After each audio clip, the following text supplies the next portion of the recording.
A sede de declarações do JP Sampaio revelou uma grande mentira nos bastidores do Palmeiras. E é dessa forma que iniciamos o giro de sabadão aqui no Nacional Viverde.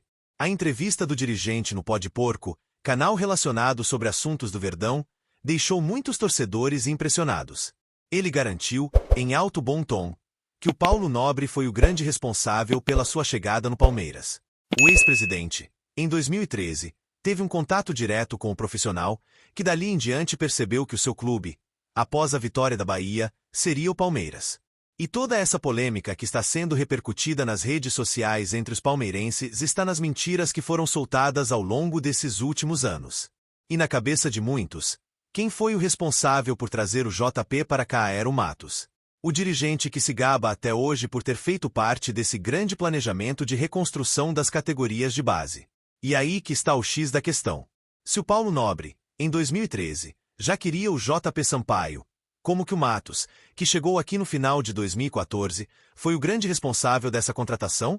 Pois é, um pouco confuso, né? Mas, para nossa sorte, o próprio profissional deixou bem claro com as suas palavras o que de fato aconteceu. E isso, por si só aumenta ainda mais a história do Paulo Nobre, o Nobrão da Massa, que está eternizado dentro dos nossos corações por tudo que fez aqui no Verdão. E, portanto, obrigado, Nobrão. Em breve você vai estar de volta aqui para terminar essa história linda que se iniciou lá em 2013. Você merece desfrutar da nova era do Palmeiras. E, com toda certeza, a torcida vai estar esperando de braços abertos. Toda janela de transferências, o Palmeiras ganha muito dinheiro com as categorias de base. E, nessa noite de sabadão, está confirmado o pré-acerto entre Wesley e Alan. O clube do Catar, que tem o Arthur Jorge como técnico e o Roger Guedes como jogador, está se aventurando novamente no futebol brasileiro para caçar novos talentos, visando um time forte no Catar.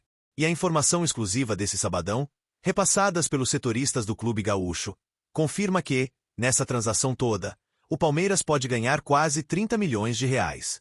A diretoria, que tem 50% do base do jogador, vive a expectativa de abocanhar mais um pouco, até porque a venda dele para o Cruzeiro, na época, foi muito abaixo do esperado. E outras expectativas, ainda nessa janela de transferência, está sobre o Kevin. O jogador que está se destacando no Shakhtar Donetsk, que tem tudo para se transferir para o futebol inglês. Ele, que está de negociações avançadas com o Fulham, pode trazer aos cofres do Palmeiras cerca de 30 milhões de reais. E a torcida palmeirense está colocando tudo isso como baixo valor. Mas, lá na diretoria, existe uma comemoração grande.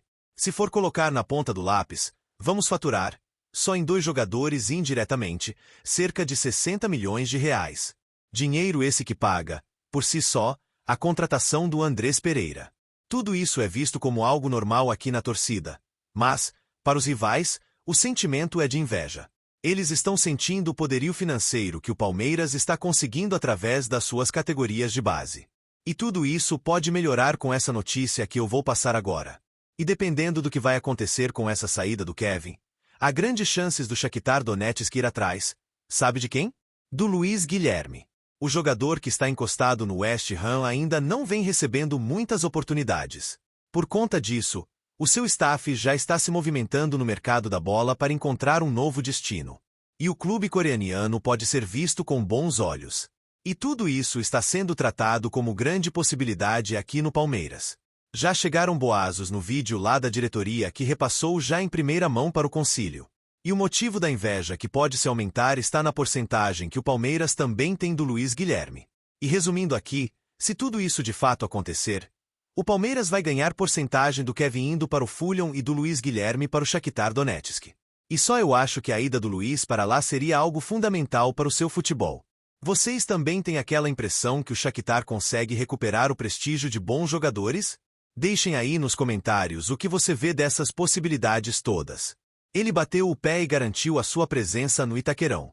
Carlos Miguel, goleiro que teve liberdade de decidir se ir ou não para a Avenida do Corinthians, acabou garantindo para a comissão técnica a sua disposição de ir para o clássico de amanhã.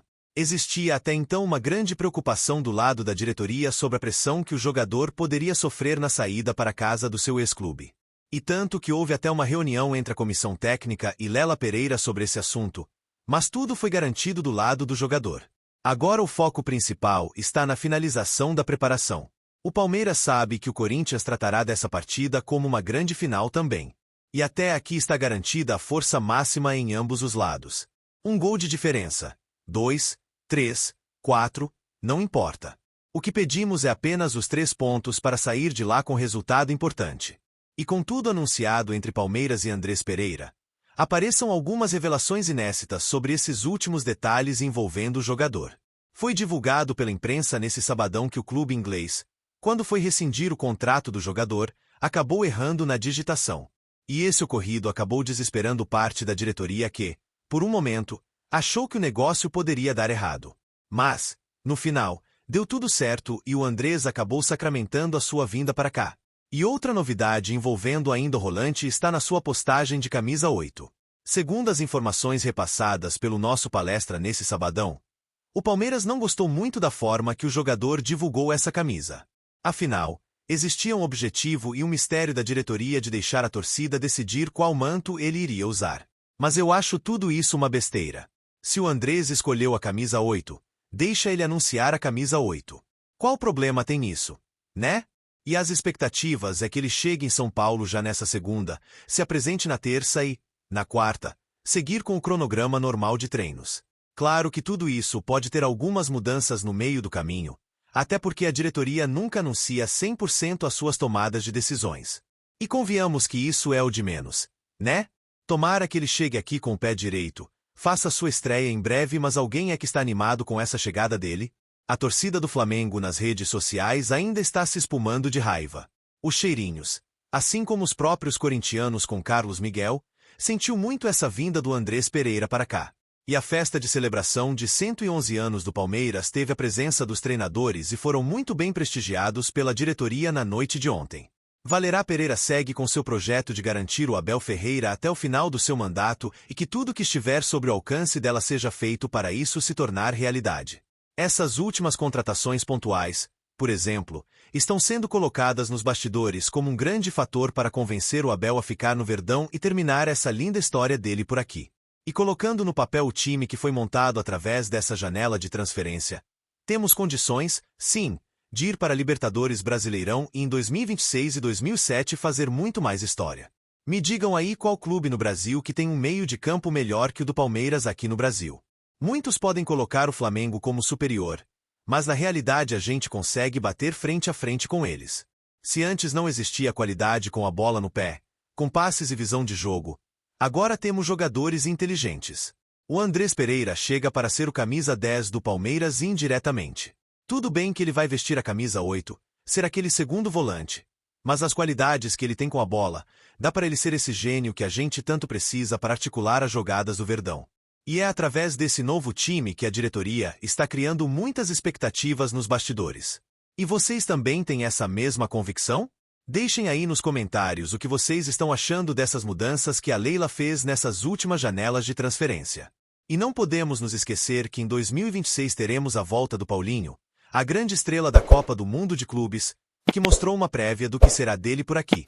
E eu estou terminando esse giro aqui agradecendo a sua presença e dizendo que em breve estarei de volta. Tamo junto e até a próxima, meus amigos. E avante palestra!